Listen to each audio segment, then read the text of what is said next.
आज रात माँ कुतिया का व्यवहार कुछ अजीब था। पिल्ले आराम से अपना खाना खा रहे थे, लेकिन अचानक वह भौंकते हुए आई और उन्हें जबरदस्ती कुत्ते के बाड़े में धकेलने लगी। एक पिल्ले को तो उसने खाना खत्म करने से पहले ही अंदर कर दिया। जब उसने देखा कि सारे बच्चे सुरक्षित हैं, तो वह तेजी से खिड़की की तरफ भागी और घर के अंदर जोर जोर से भौंकने लगी, जैसे अपने मालिक को कोई खतरा होने की चेतावनी दे रही हो। शुरुआत में घर में मौजूद दादा और पोती ने ज्यादा ध्यान नहीं दिया, लेकिन फिर दादाजी चौंक गए जब उन्होंने देखा कि टेबल पर रखा पानी का गिलास अचानक जोर से हिलने लगा और कुत्ते की भौंकने की आवाज और तेज हो गई। अगले ही पल गिलास फर्श पर गिर गया, खिड़की टूट गई और पूरा कमरा जोर जोर से हिलने लगा। इससे पहले कि वे कुछ समझ पाते, एक भयंकर भूकंप आ गया। दादाजी के पास बस इतना ही समय था कि वह अपनी पोती को गिरते हुए भारी अलमारी से बचा सके। कुछ ही देर में भूकंप के बाद आई सुनामी ने पूरे इलाके को तबाह कर दिया। कुतिया बेचैन हो गई। उसने अपने मालिक को बचाने के लिए पूरी रात खुदाई की। उसके पंजे खून से लाल हो चुके थे, लेकिन वह रुकी नहीं। बच्चों ने भी उसकी मदद करने की कोशिश की, लेकिन वे फंसे हुए दादा और पोती तक नहीं पहुंच पा रहे थे। तभी कुत्ते ने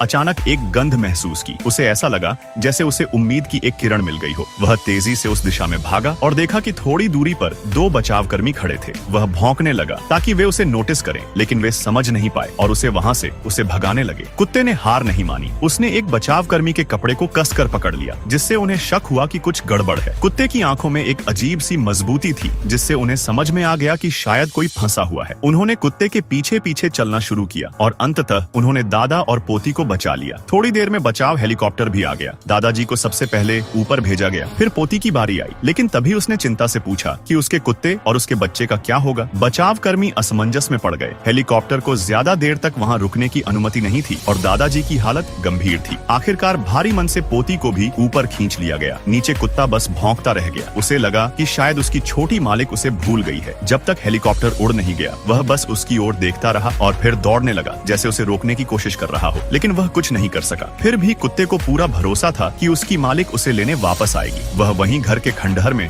अपने पिल्लों के साथ इंतजार करने लगा। लेकिन अब एक और मुश्किल थी। न खाने को कुछ था, न पीने को। भूख से बच्चे लकड़ी के तख्ते तक चबाने लगे। कुत्ते ने हिम्मत नहीं हारी और खंडहरों में खाने की तलाश की। उसे किस्मत से एक आधा भरा हुआ कुत्ते के खाने का बैग मिल गया, लेकिन इससे पहले कि वह राहत की सांस लेता, उसने देखा कि कुछ कौवे उसके बच्चों को परेशान कर रहे हैं। माँ कुतिया बिना सोचे समझे दौड़ पड़ी और उन कौवों को भगाने लगी। इस संघर्ष में एक कौवे ने उसके चेहरे को नोच लिया और खून निकलने लगा, लेकिन उसने हार नहीं मानी और अपने बच्चों की रक्षा की। हालांकि असली मुसीबत अभी बाकी थी। बारिश शुरू हो गई और तेज ठंड पड़ने लगी। वे सब भीग चुके थे और उनके पास छिपने के लिए बस खंडहर की थोड़ी सी जगह थी। और फिर वीडियो लाइक करने पर पार्ट 2 मिल जाएगा।